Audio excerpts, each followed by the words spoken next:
और अग्नाशय। क्या चीज? अग्नाशय।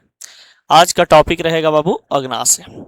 देखिए यहाँ पे बताता है आपके पास कि अग्नाशय क्या होते हैं। अग्नाशय को इंग्लिश में पैनक्रियाज कहा जाता है। अग्नाशय को इंग्लिश में पैनक्रियाज कहते हैं। और ये जो पैनक्रियाज होता है ये कहा जाता है कि जो जैसे मान लीजिए कि ये अमाशय होता है, यहाँ पे उपस्थित होते हैं आपका पैनक्रियाज। और ये जो पैनक्रियाज है ये क्या करता है कि बहुत सारे जठर रस को स्रावित करते हैं, यानी अग्नाशय रस को क्षारीय अग्नाशय रस को स्रावित करते हैं। और ये पूर्ण पाचक रस होते हैं। तो क्षारीय अग्नाशय रस जो होते हैं, क्षारीय अग्नाशय जो रस होते हैं, ये कहे जाते हैं क्या चीज? कि जो अग्नाशय से निकलने वाली रस है, जो भी मतलब कि श्रावण होता है जिस केमिकल पदार्थ का, उसको हम लोग अग्नाशय रस कहते हैं। कौन सा रस कहते हैं? अग्नाशय रस कहते हैं। और अग्नाशय रस का अगर हम स्वभाव की बात करें तो अग्नाशय रस का जो स्वभाव होता है वो क्षारीय होते हैं। क्षारीय इस चलते होता है क्योंकि इसका पीएच वैल्यू है जो 7.7 के बराबर या 7.7 से अधिक होते हैं। 7.7 से अधिक होता है। अब देखिए ये अग्नाशय से निकलने वाली जो अग्नाशय रस है, इसको हम लोग ट्रिप्सिनोजोन के नाम से भी एक जानते हैं। ये अग्नाशय रस होता है।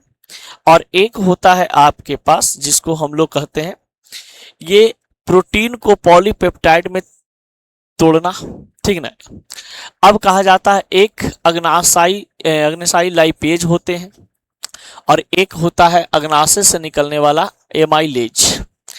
यानी कि अग्नाशय रस जो होता है ये क्षारीय स्वभाव के होते हैं और अग्नाशय से निकलने वाले रस को अग्नाशय रस हम लोग कहते हैं। अब यहाँ पर बताया जाता है कि ट्रिप्सिनोजन, तो ये जो ट्रिप्सिनोजन है ये कुछ आपको ऐसे दिखाई देगा कि ये अक्रियाशील ट्रिप्सिन होते हैं। यानी कि अक्रियाशील कहने का मतलब है कि कोई खास इसका उस प्रकार से मतलब कि रिएक्शन देखने को नहीं मिलते हैं बॉडी के अंदर में, ठीक ना। लेकिन जैसे ही अगर हम कहें कि यही जो अग्नाशय है ये प्रोटीन को पॉलीपेप्टाइड में तोड़ता है, जो आप भोजन की मदद से प्रोटीन आपके बॉडी के अंदर में जाता है वो पॉलीपेप्टाइड के रूप में तोड़ता है। तो प्रोटीन को पॉलीपेप्टाइड के रूप में अग्नाशय रस तोड़ते हैं, ठीक ना। देखिए ये लाइपेज जो होता है ये अग्नाशय से निकलता है और ये वसा को पाचन करने में मदद करता है। यानी कि जो भी वसा युक्त पदार्थ हम लोग खाते पीते हैं वो वसा युक्त पदार्थ जो होता है उसको पचाने में ये मदद करता है। फिर यहाँ पर देख सकते हैं कि अग्नाशयी एमाइलेज जो होता है ये स्टार्च को पचाता है, यानी कि स्टार्च को पचाने में मदद करता है। पिछले क्लास में हमने बताया था, ये बंसल एकेडमी कॉम्पिटिटिव एग्जाम वाले चैनल पे, ये कि स्टार्च जो होता है, स्टार्च का मतलब होता है आटा, ठीक ना। अब वो आटा किसी अनाज का हो, तो कोई भी अनाज का अगर आटा हम लोग खाते हैं, पाउडर के रूप में कोई अनाज होता है वो स्टार्च होते हैं। जैसे आपके पास चावल भी हो सकता है, गेहूं भी हो सकता है, मक्का भी हो सकता है और बहुत सारे ऐसे चीज होते हैं जिसमें स्टार्च की उपस्थिति होता है। स्टार्च ऐसे समझो कि वैसा अनाज जिसके ऊपर में एक छिलका होता है, चना में भी छिलका होता है, मूंग में भी छिलका होता है। तो ये सबको पाउडर रूप में अगर हम लोग खाएंगे पिएंगे ना, तो ये क्या बना देते हैं, एक प्रकार का मतलब स्टार्च युक्त पदार्थ होता है। अब देखते हैं डायग्राम से। यहाँ पे आपको दिखाई दे रहा होगा कि ये ह्यूमन बॉडी आपके पास है और ये जो ह्यूमन बॉडी है, इस ह्यूमन बॉडी में अभी हम लोग पढ़ रहे हैं मानव पाचन तंत्र। और ये जो मानव पाचन तंत्र है, ये मानव पाचन तंत्र में हम लोग यहाँ पे देखेंगे आज अकॉर्डिंग टू स्ट्रक्चर। जैसे आपको पता है कि आगे वाला जो पार्ट होता है ये सबको पता है कि तालु क्या होते हैं, जीभ क्या होते हैं, दांत क्या होते हैं, ये सब पीछे वाला लेक्चर में भी हम लोग बात कर चुके हैं। ये होता है यहाँ पे ग्रसनी और ये ग्रास नली, ये होता है ग्रास नली। यही जो है फूड पाइप, ये क्या करता है कि धीरे धीरे ये भोजन जब हम लोग यहाँ पे चिबाते हैं तो ये निगल करके यहाँ पे आता है, और भोजन जब यहाँ पे आता है तो भोजन आने के बाद ये धीरे धीरे आमाशय में पहुंच जाता है। और जैसे ही ये आमाशय में पहुंचता है, ये आमाशय में पहुंचते हैं तो आमाशय में कहा जाता है कि आपका HCl की उपस्थिति होता है, हाइड्रोजन क्लोराइड की उपस्थिति होती है। HCl की उपस्थिति होती है जो भोजन को डाइजेस्ट करता है, तोड़ने में मदद करता है। यानी कि जब आप खाते हैं तो खाना खाने के बाद आपके शरीर के अंदर में जो हाइड्रोजन क्लोराइड होते हैं, पेप्सिन वगैरह होते हैं, ये सभी चीज़ आपके पास, ये जठर रस कहा जाता है कि होता है। तो ये जठर रस जो है क्या करता है, बॉडी के अंदर में आते हैं, यहाँ पे तोड़ते हैं, ठीक ना। अब यहाँ पे बातों को समझिए। ये जो आपको ये इस टाइप का जो रेड टाइप का दिखाई दे रहा है, ये वाला पार्ट, इसको हम लोग बोलते हैं लीवर। ये क्या होता है, लीवर। और लीवर के जस्ट अंदर में, आंतरिक भाग में, यहाँ पे आपको जो दिखाई दे रहा होगा इस प्रकार से, यहाँ पे जो आप लोग को एक भाग दिखाई दे रहा होगा, इसी को बोलते हैं पेनक्रियाज। ये क्या होता है, पेनक्रियाज, जिसको हम लोग बोलते हैं अग्नाशय। क्या बोला जाता है, अग्नाशय। और यही अग्नाशय जो है, पेनक्रियाज जो होता है, ये क्या करता है कि अग्नाशय रस को स्रावित करता है, अग्नाशय रस को स्रावित करता है। और इसका आकार की अगर हम बात करें, अग्नाशय रस की अगर आकार की बात करें तो अग्नाशय की बात करें तो अग्नाशय जो होता है ये इंसुलिन को भी स्रावित करता है, इंसुलिन को स्रावित करता है, ठीक ना। तो इंसुलिन को स्रावित करने का काम करते हैं कौन, अग्नाशय, ठीक ना। अब देखिए, पिछले क्लास में हमने बात किया था और यहाँ पे भी उस बात को रिपीट कर देता हूँ कि जब हमारे बॉडी के अंदर में शुगर लेवल बढ़ता है या शुगर की मात्रा बढ़ती है तो यही इंसुलिन जो है क्या करता है कि वहाँ पे बहुत सारे ऐसे अमाशय जो अग्नाशय रस होते हैं उसको स्रावित करता है, समझ गए। और जो आपके बॉडी के अंदर में शुगर आते हैं उस शुगर को डिकम्पोज करने में ये बंदा मदद करता है।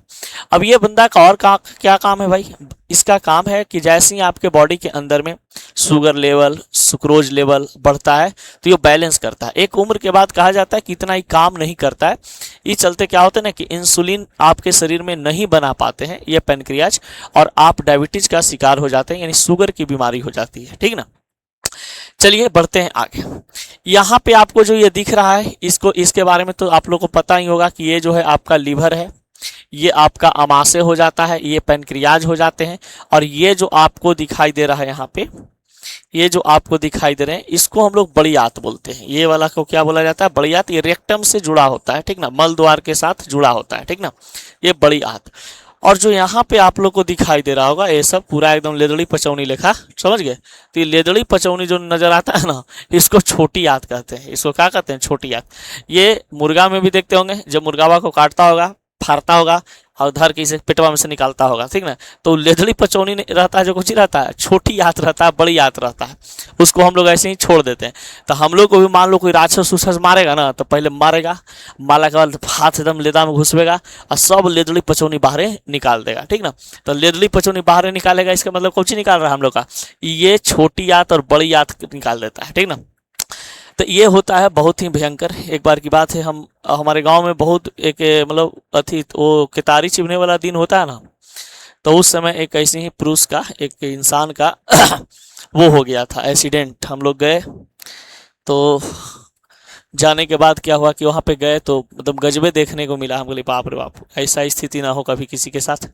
देखिए, दुश्मन को भी ऐसा चीज नहीं दिया जाए। देखिए बाबू, यहाँ पे आते हैं हम लोग पित्तरस। ये पित्तरस क्या होता है, पित्तरस के बारे में हम लोग जरा समझेंगे, और जो विद्यार्थी लिखना चाहते हैं वो लिख भी लेंगे, ठीक ना। टॉपिक बनाएंगे पित्तरस। पित्तरस में देखिए, अकॉर्डिंग टू डायग्राम यहाँ पे आप समझोगे तो आपको ज़्यादा से ज़्यादा समझ में आएगा। जरा इसको बड़ा कर लेते हैं कि आपको कोई दिक्कत परेशानी भी आगे ना हो, ठीक ना। चलिए, तो ये है आपके पास टॉपिक में पित्तरस। पित्तरस, तो पित्तरस टॉपिक है। अब देखा जाए पित्तरस से क्या होता है, तो समान तौर पे ये कहा जाता है कि जो पित्तरस होते हैं ना, ये यकृत में बनता है। पित्तरस का स्रावन कौन करता है, स्रावित कौन करता है, तो पित्तरस का अगर स्रावित की बात करें तो पित्तरस का स्रावित करता है आपका यकृत। कौन करता है? यकृत। यानी कि पित्त रस कहाँ बनते हैं? तो ये आपका यकृत में बनता है, लीवर में बनता है, जो यहाँ पे देखे थे हम लोग, नहीं वही में, ठीक ना। चलिए, ये अब कहा जाता है कि इसका पित्ताशय में पित्त रस का भंडारण कहाँ होता है? पित्त रस का भंडारण कहाँ होता है? तो पित्त रस का भंडारण होता है बाबू पित्ताशय में। कहाँ होता है? पित्ताशय में। पित्ताशय जो है ना, ये क्या करता है, जो शरीर में पित्त रस बनते हैं, जो हमारा लीवर है जो पित्त रस बनाता है, तो उस पित्त रस को क्या करता है, ये स्टोर करके रखने का काम करता है। तो पित्त रस को स्टोर करके रखने का जो काम है वो भंडारण का काम होता है। और भंडारण कौन करता है? तो आपको पता है कि ये पित्ताशय करते हैं। तो आपको ये क्वेश्चन ऐसे पूछता है, पित्त रस कहाँ से स्रावित होते हैं? तो आपका ये पहला क्वेश्चन आ गया यकृत से। दूसरा क्वेश्चन आपका आ गया कि पित्त रस कहाँ इसको भंडारण किया जाता है? तो पित्त रस को भंडारण पित्ताशय में किया जाता है। फिर कहा जाता है कि ये जो पित्त रस होते हैं इसका रंग कैसा होता है? तो पित्त रस का रंग जो होता है वो पीला होता है। पित्त रस का रंग कैसा होता है? पीला होता है। फिर हम लोग यहाँ पे देखेंगे कि ये पीले रंग का कारण क्या है भाई? कुछ तो ऐसा होता होगा कि जिसका रंग पीला हो। जैसे मान लीजिए कोई एकदम गोर एकदम मेहरारू है, लड़की है, ठीक ना, और उसका रंग एकदम गोर है, तो गोर होने के पीछे रीजन है कि उसके शरीर में क्या होता है, मेलेनिन की मात्रा कम होती है, जिस कारण से कोई महिला एकदम गोर होती है, समझ गए ना। और कोई महिला एकदम खरियठी लगती है, इसका मतलब है कि उसके शरीर में मेलानिन की मात्रा ज़्यादा होता है। तो रंग भी है जो कुछ केमिकल पदार्थ के चलते वैसा लगता है, ठीक ना। मतलब बहुत सारी ऐसे लड़कियां होती हैं, समझ गए, जो एकदम वाइट होती हैं, गोरी होती हैं, देखोगे तो लगेगा ओ माई गॉड, समझ गए, दिल से आवाज़ निकलता है ओ माई गॉड कितनी सुंदर है, एक बार मिल जाए, ठीक ना। तो अब कहा जाता है ना कि ये पीले रंग का कारण क्या होता है? पित्ताशय का जो रंग है वे ये पीला क्यों होता है? तो बिलीरुबिन की उपस्थिति के कारण। क्या चीज के उपस्थिति के कारण? बिलीरुबिन के उपस्थिति के कारण। याद रखिएगा कि पित्ताशय का रंग जो है पीला क्यों होता है? तो पीला होने के कारण है बिलीरुबिन की उपस्थिति के कारण पित्ताशय का रंग जो होता है वो पीला होता है, ठीक ना। अब देखिए ये पित्ताशय का कार्य क्या होता है, पित्त रस का कार्य क्या होता है? तो पित्त रस का कार्य है क्या चीज की? वसा का इमल्सन करना। यानी कि जो भी आप फैट्स युक्त पदार्थ खाते हैं, ठीक ना, फैट्स युक्त पदार्थ आप खाते हैं, तो वो फैट युक्त पदार्थ को क्या करता है, ये मतलब कि हटा देता है, पचाने में मदद करता है। तो अगर कोई वसा युक्त पदार्थ आप खा रहे हैं, तेलपक वाला चीज आप खा रहे हैं, तो उसको ये पचाने में क्या करता है? मदद करता है, ठीक ना।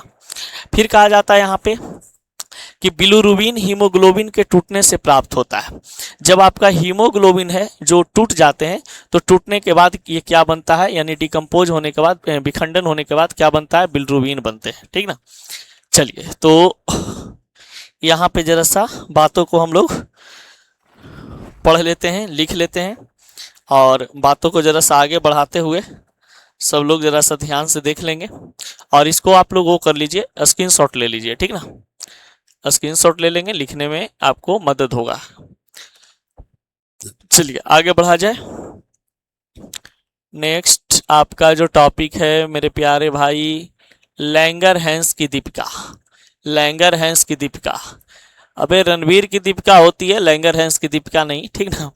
इसको बोल दो एक बार कि लैंगरहैंस की दीपिका नहीं होती है, ये किसका दीपिका होती है? रणवीर कपूर की, ठीक ना। तो बहुत सारे लोग ऐसे होंगे जो पता होगा उनको, तो जरा सा उनको बता देंगे तो सही रहेगा, ठीक ना। कुछ ग्रुप में शेयर मार दिया जाए जिससे क्या हो कि बच्चे जुड़ जाएं, क्योंकि हमारा विद्यार्थी जरा है चलिए देखते हैं लैंगरहैंस की दीपिका। ये कहा जाता है लैंगरहैंस की दीपिका ऐसे इस यहाँ पे कि लैंगरहैंस की दीपिका का खोज किसने किया था? तो लैंगरहैंस दीपिका की खोज करने वाला अगर वैज्ञानिक की बात करें तो ये लैंगरहैंस नामक वैज्ञानिक ने इसको खोज किया था। लैंगरहैंस नामक वैज्ञानिक ने इसको खोज किया था। यानी कि ये लैंगरहैंस की दीपिका जो है, ये कहा जाता है कि ये क्या चीज है? तो ये आपका एक कहा जाता है कि लैंगरहैंस की दीपिका का खोजकर्ता कौन थे? तो लैंगरहैंस, ठीक ना। फिर यहाँ पे बताया जाता है आपके पास कि अग्नाशय का एक भाग होता है। लैंगरहैंस की दीपिका क्या होती है? तो अग्नाशय का एक भाग होती है, यानी पैनक्रियाज का भाग होता है। और ये इंसुलिन, ग्लूकॉन और ये सोमैटोसिनिन हार्मोन का स्रावन करती है। ये लैंगरहैंस की दीपिका का क्या काम है बाबू? तो ये इंसुलिन को स्रावित करना। ये किसको स्रावित करना? इंसुलिन को स्रावित करना। फिर कहा जाता है कि बहुत सारे ऐसे केमिकल्स होते हैं हमारे बॉडी के अंदर में जिसको ये क्या करता है? बाहर निकालने में मदद करता है, ठीक ना। तो ये कुछ कुछ चीज जो है ये आपको समझ में आ रहा होगा, ठीक ना।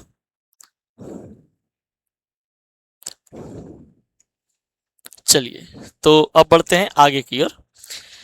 परीक्षा के दृष्टिकोण से कुछ कुछ ऐसे क्वेश्चन हैं जो परीक्षा के दृष्टिकोण से इंपॉर्टेंट होते हैं और हम लोग को पता नहीं होता है तो जरा सा छोड़ देते हैं कि नहीं छोड़ो ना।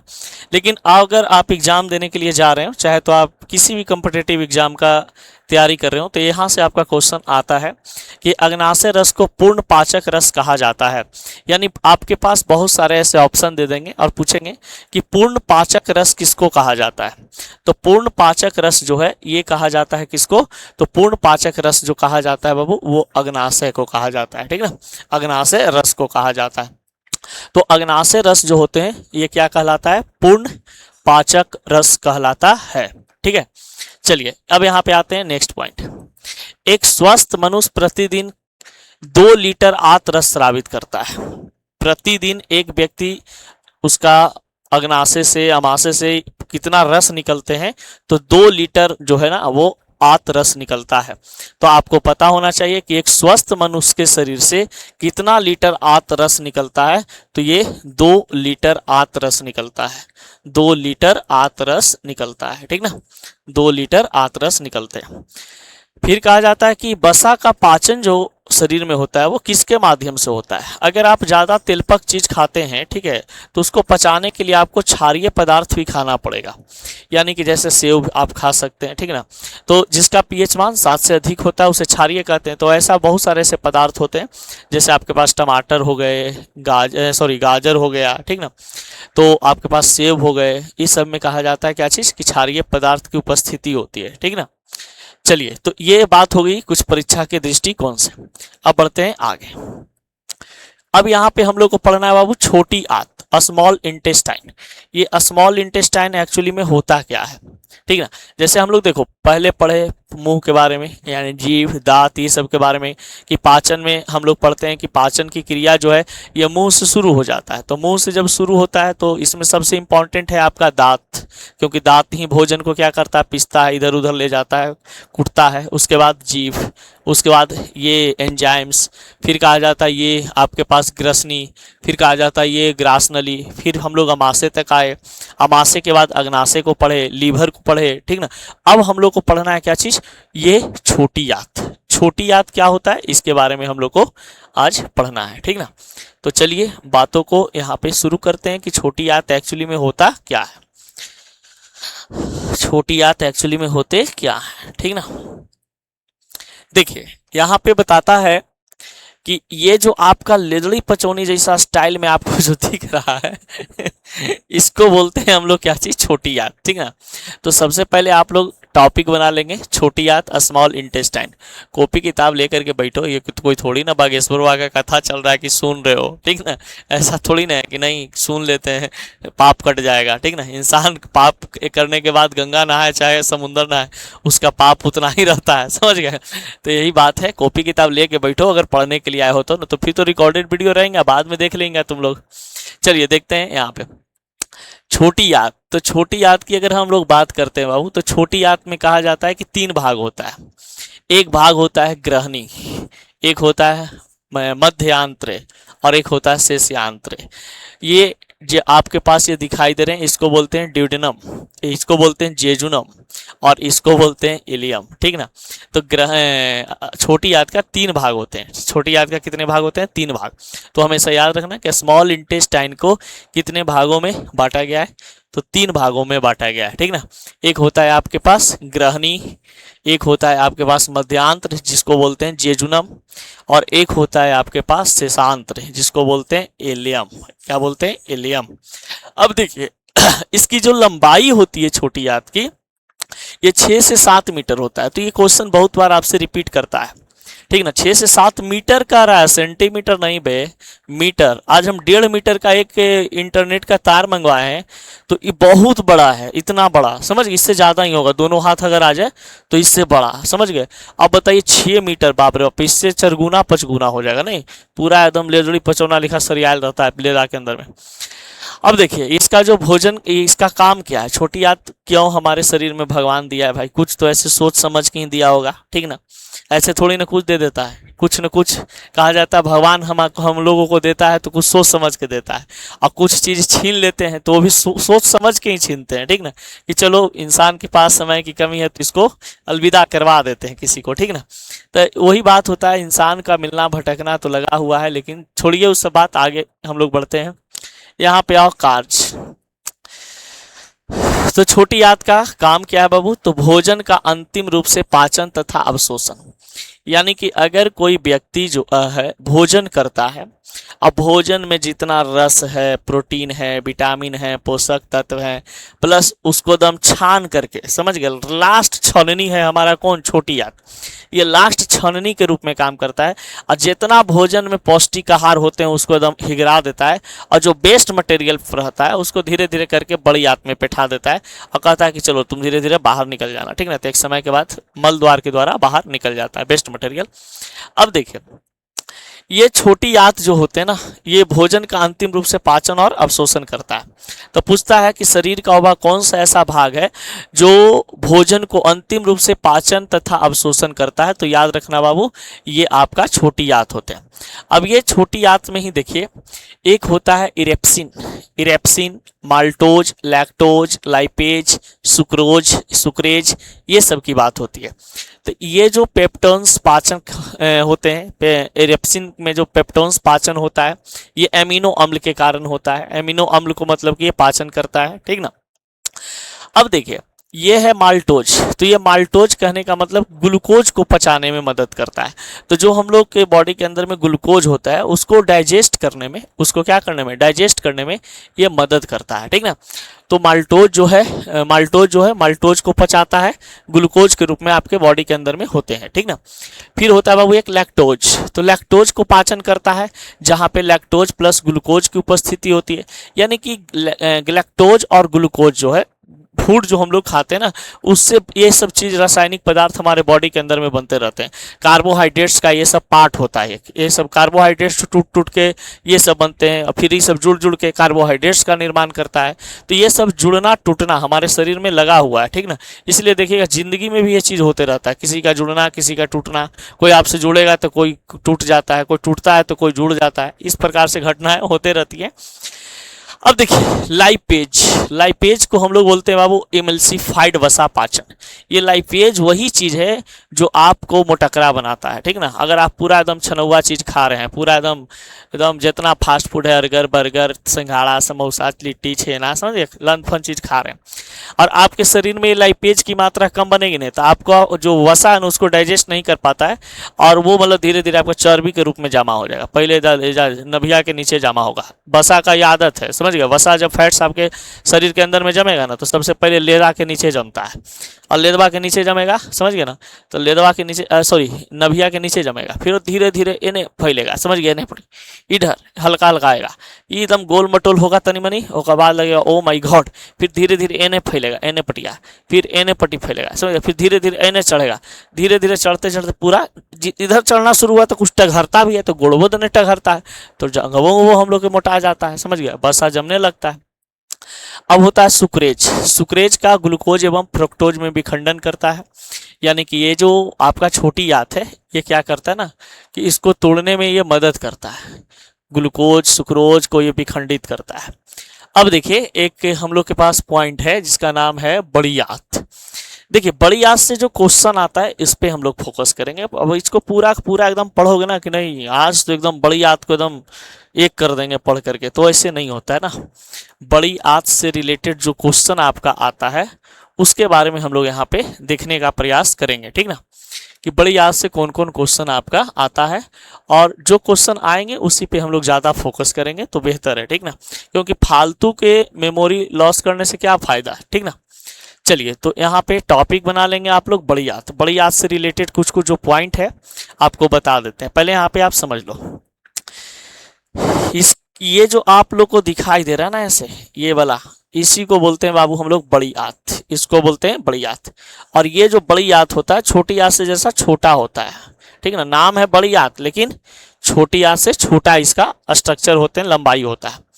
अब कहा जाता है क्या चीज, जैसे देखो गांव घर में नहीं होता है, पढ़ा लिखल आदमी रहता है, ठीक है, उसका नाम कभी कभी अच्छा रहता है, जो नहीं हो गांव में अच्छा मतलब पढ़ा लिखल है ना, ओकरो गांव में नाम बढ़िया रहता है, नाम देखेगा पढ़ा लिखल कुछ नहीं है, और गांव में कहेगा वो वकील साहब हैं, वो इंजीनियर साहब हैं, डॉक्टर साहब हैं, अब पढ़ल कुछ ना है, ठीक ना, मैंने अनपढ़ है तो उसका नाम, तो यही चीज यहाँ पे नाम है बड़ी आंत लेकिन छोटी आंत से इसका लंबाई छोटा होता है। देखिए अब कहता है कि बड़ी आंत जो है ये पाचन क्रिया में, पाचन क्रिया का एक, पाचन तंत्र का एक भाग होता है, पाचन तंत्र का एक भाग होता है। और ये जो पाचन तंत्र का भाग होते हैं इसमें कहा जाता है कि इसको भी 3 भागों में डिवाइड कर दिया गया, इसको यानी कि छोटी आंत को 3 भागों में बांटा गया। पहला पॉइंट बना के लिख सकते हो, जिसमें पहला नंबर में आता है सीकम, दूसरा नंबर में आता है कोलन, तीसरा नंबर में आता है मलाशय, ठीक ना। यानी यहाँ से कुछ ऐसे बांटा गया इसको, फिर यहाँ से इसको ऐसे बांटा गया, और एक पार्ट इसको यहाँ से यहाँ दे दिया, यानी 1 पार्ट, 2 पार्ट और 3 पार्ट। यानी कि ये पार्ट जो है यहाँ से यहाँ तक 1, यहाँ से यहाँ तक 2 और इधर आ गया आपका 3, तो 3 भाग में बड़ी आंत को भी बांट दिया गया। ये बड़ी आंत का काम क्या है बाबू, ये समझो। जब हम लोग जल एवं खनिज लवणों को अवशोषण करना, आपके बॉडी के अंदर में, आपके फूड के अंदर में जितने भी वाटर होते हैं या खनिज होते हैं, मिनरल्स होते हैं, लवण होते हैं, उसको ये अवशोषित करने का काम करता है। तो खनिज को, लवण को, खनिज को, लवण को, जल को, ये सब को क्या करता है, अवशोषित करने का काम करता है, ठीक ना। और ये एक बड़ी काम करता है कि रेक्टम से जुड़े होते हैं, तो ये मल को बाहर निकालने में मदद करता है, ठीक ना। तो मल को बाहर निकालने में ये मदद करता है, सबसे इंपॉर्टेंट काम इसका ये बनता है, ठीक ना। चलिए अब बढ़ते हैं आगे। एक हम लोग सुने हैं ना अपेंडिक्स, अपेंडिक्स क्या होता है इसके बारे में जरा सा एक बार देख लो, ये भी बहुत अच्छा चीज है। अच्छा चीज है कहने का मतलब कि अच्छा ही चलते हैं कि पहले के ज़माने में इसका उपयोग होता था और अब इसका उपयोग होता नहीं है। क्योंकि पहले के ज़माना में क्या था ना कि लोग कच्चा फल फ्रूट सब्जी ये सब भी खा लेते थे, कच्चा मांस वगैरह भी खा लेते थे, लेकिन आजकल तो ऐसा कुछ है नहीं। तो ये जो अपेंडिक्स है ना, ये आपका कहा जाता है ना कि जस्ट इसके बगल में देखिए यहाँ पे नजर आएंगे, इस प्रकार से ये होते हैं। तो ये अपेंडिक्स होता है, बड़ी आंत से जुड़ा हुआ होता है ऐसे, ठीक ना, माने यहीं पे एक भाग होता है अपेंडिक्स।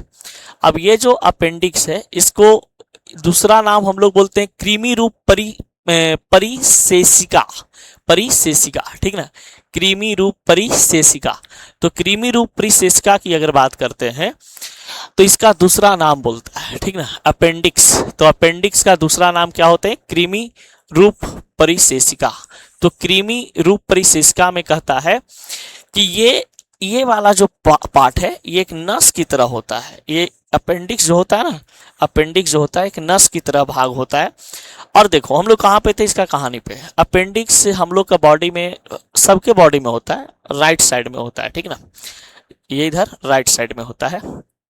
कहा जाता है कि ये, कहा जाता है ना कि ये बहुत पहले से, जब हम लोग जन्म लेते हैं उस समय से भी एक शरीर का ये ऑर्गन होता है, पार्ट होता है। पहले के जमाना में ये एक्टिव होता था तो कोई दिक्कत नहीं होते थे। अब क्या है ना कि एक उम्र आते आते 18 साल 20 साल 30 साल उम्र आते आते ये निष्क्रिय होने लगता है, इसका कोई काम ऐसा नजर नहीं आता है।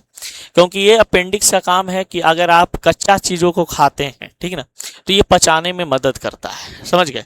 और कभी कभी क्या होता है कि अगर आपका जो चावल है, दाल है या कोई भोजन का अंश जो है अगर इसके यहाँ तक आकर के पहुँच गया तो इसके बाद ये बंद रास्ता होता है, इसके बाद ये बंद रास्ता है, फिर इधर कोई जाने का रास्ता नहीं है। तो यहाँ पे ही क्या होता है, आकर के भोजन है जो अटक जाते हैं।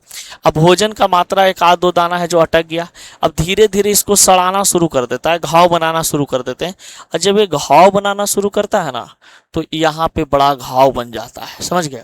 अब वो सड़ना शुरू हो जाता है, सड़ना जब शुरू हो जाता है तो ये बहुत ज़्यादा दर्द देता है। दर्द देता है, ठीक ना। कुछ रिश्ते अपेंडिक्स की तरह होते हैं, धीरे धीरे दर्द देते हैं, बाद में छोड़कर चले जाते हैं।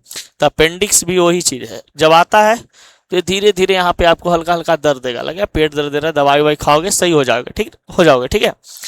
लेकिन एक समय ऐसा आएगा कि ये पूरा का पूरा आपको ये डिकम्पोज कर देता है, गला देता है, सड़ा देता है, फिर इसी का ऑपरेशन करके क्या करते हैं, हटा दिया जाता है। तो यही है जो कहा था ना कि 1 सेंटीमीटर का, 2 सेंटीमीटर का, 5 सेंटीमीटर का अपेंडिक्स निकला उसका, ठीक ना, या 2 इंच का, 1 इंच का, तो यही वाला भाग होता है, ठीक ना। देखिए ये कहा जाता है कि एक प्रकार से अपेंडिक्स जो है अवशेषी अंग होते हैं। अपेंडिक्स क्या होता है, अवशेषी अंग होते हैं।